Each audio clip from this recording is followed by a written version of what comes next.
الحمد للہ رب العالمین والعاقبۃ للمتقین والصلاة والسلام علی اشرف الانبیاء والمرسلین اما بعد اعوذ باللہ من الشیطان الرجیم بسم اللہ الرحمن الرحیم فسبح بحمد ربک واستغفر انہ کان توابا صدق اللہ العظیم وصدق رسولہ النبی الکریم ان اللہ وملائکتہ یصلون علی النبی یا ایہا الذین آمنوا صلوا علیہ وسلموا تسلیما الصلاة والسلام علیک یا سیدی یا رسول اللہ وعلى آلك وأصحابك يا سيدي يا حبيب الله اللهم صل على سيدنا ومولانا محمد معدن الجود والكرم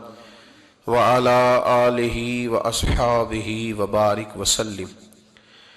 تمام تعریفیں اللہ تعالی جل مجدہ الکریم کے لیے اور ہر قسم کے درود و سلام نبی رحمت سید عالم صلی اللہ علیہ وسلم کی ذات والا صفات کے لیے حمد و صلات کے بعد انسان کا سب سے زیادہ تعلق اس کے رب کریم کے ساتھ ہوتا ہے۔ اللہ تبارک و تعالیٰ کی طرف سے اسے نعمتیں ملتی ہیں، رب کریم کی طرف سے اس پر عطائیں ہوتی ہیں۔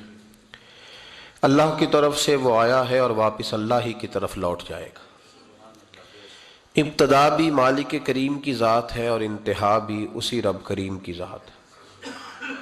انسان دنیا میں جتنے بھی پیچ و تاب کرتا ہے، جتنی بھی دنیا داری کرتا ہے اور جتنے بھی معاملات میں وہ وقت گزارتا ہے، وہ سارے عارضی ہیں، وقتی ہیں، اور بہت ساری چیزیں تو صرف اور صرف دھوکہ ہیں اور دھوکے کے سوا کچھ بھی نہیں۔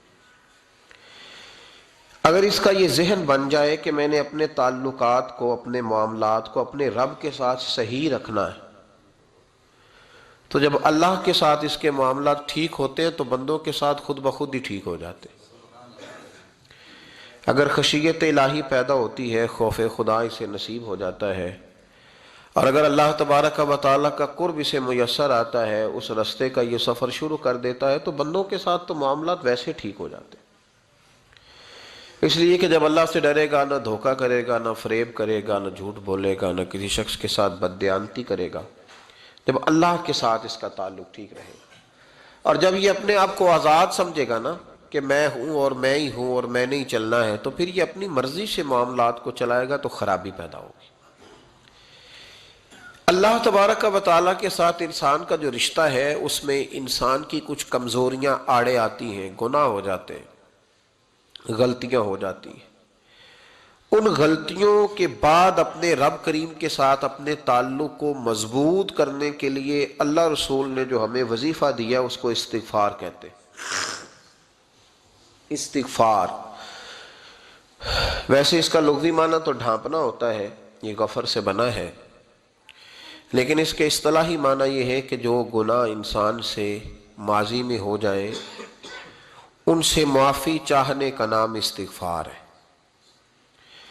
کچھ لوگ توبہ اور استغفار کا لفظ اکٹھا بولتے ہیں، لیکن توبہ کا معنی ہوتا ہے آئندہ گناہ نہ کرنے کا وعدہ کرنا، اور استغفار کا معنی ہوتا ہے پچھلے گناہوں سے اللہ کے حضور معافی مانگنا۔ اگرچہ مفہوم کے لحاظ سے یہ ہم معنی ہی بنتے ہیں، لیکن ان کا جو اصطلاحی مفہوم ہے وہ یہ ہے کہ جب آپ پچھلے گناہوں سے معافی مانگ رہے ہوتے ہیں تو اس کو استغفار کہتے ہیں۔ اللہ تعالیٰ نے اس استغفار کو بڑا پسند فرمایا، بڑا پسند فرمایا، اور یہ استغفار کے جملے مالی کو اتنے پسند آئے کہ اللہ نے نبی پاک علیہ السلام کو بھی حکم دیا، کہا محبوب آپ بھی میری بارگاہ میں استغفار کریں۔ اگرچہ حضور کا استغفار اس معنی میں نہیں ہے، بلکہ نبی پاک کا استغفار تو بلندی درجات کا معاملہ ہے۔ چونکہ استغفار خود ایک عبادت ہے، تو یہ عبادت کرنے کا اللہ نے اپنے محبوب کو بھی ارشاد فرمایا۔ جب فتح مکہ ہوئی تو فرمایا اذا جاء نصر اللہ والفتح، جب اللہ کی مدد آئی تو پھر فتح نصیب ہوئی، وَرَأَيْتَ النَّاسَ يَدْخُلُونَ فِي دِينِ اللَّهِ أَفْوَاجًا، تو پھر آپ دیکھیں گے لوگوں کو، لوگ فوجوں کی فوجیں دین میں داخل ہو رہے ہیں۔ لوگ پہلے ایک ایک دو دو کر کے آیا کرتے تھے، تو اب فوجوں کی فوجیں آ رہی ہیں، تو یا اللہ ہم کیا کریں؟ تو رب کریم نے فرمایا محبوب فسبح بحمد ربک واستغفر، اپنے رب کے لیے حمد کرو، تسبیح پڑھو اور استغفار کرو۔ کیا کرو؟ استغفار، معافی مانگو، اس کے حضور آہذاری کرو، استغفار کرو۔ معنی یہ ہوا کہ جب تو غلطی ہو جائے پھر بھی استغفار کرو، جب اللہ زیادہ نعمتیں دے پھر بھی استغفار کرو۔ ہمارے ہاں یہ ہوتا ہے کہ جب تو کوئی نقصان ہوتا ہے تو وہ اللہ کی طرف سے ہوتا ہے، نقصان ہو جائے تو کہتے ہیں اللہ کی مرضی تھی، اور فائدہ ہو جائے تو کہتے ہیں میں نے محنت ہی بڑی کی تھی، میری جدوجہد بڑی تھی۔ ایک بچہ ایک دفعہ میرے پاس کہیں انٹرویو کے لیے جا رہا تھا تو دعا کرانے آیا، کہنے لگا میں نے وہاں جانا ہے، دعا کیجئے گا اللہ تعالیٰ کامیابی دے۔ میں نے دعا کی، کچھ اس کو پڑھنے کو بتایا لیکن کامیاب نہ ہو سکا، لوٹ آیا۔ تو میں نے پوچھا کہ کیا بنا؟ کہنے لگا حضرت صاحب بس اللہ کی مرضی تھی، اللہ کی مرضی تھی۔